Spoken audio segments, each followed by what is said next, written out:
Hi, I'm Trish Hogue, and welcome to the Thrive Ministry Chapter Spotlight. Today, the light shines on Isaiah chapter 26. Now, this chapter is actually a song of triumph regarding the coming day of the Lord, the salvation of the righteous, and the punishment of the wicked.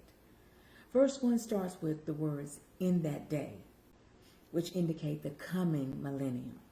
But I want to move down to verse 3, as this is a verse that many of us are familiar with. And it reads, "Thou wilt keep him in perfect peace, whose mind is stayed on thee because he trusteth in thee." Now, we all know that Jesus Christ is the Prince of Peace. But in the here and now, with all that's going on in our nation, we can actually experience peace by keeping our hearts, minds, and mouths Christ-centered, yea, even in the midst of turmoil and national unrest. And verse 4 is a follow-up to verse 3, which reads, "Trust ye in the Lord forever, for in the Lord Jehovah is strength." I reiterate the first word of that verse, trust.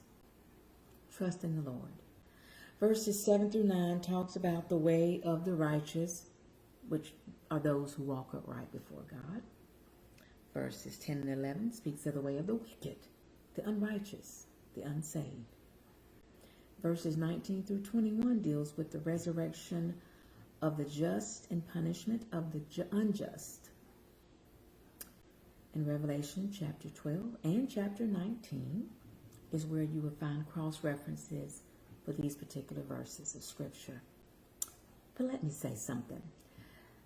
In the sight of God, there are only two groups of people, the righteous and the unrighteous. Philippians chapter 2, verses 10 and 11 tells us that every knee shall bow and every tongue shall confess that Jesus Christ is Lord, to the glory of God the Father. The bottom line is this: we all have a choice. You can bow now, or you will bow later. But know this: you will bow. Until next time, God bless you.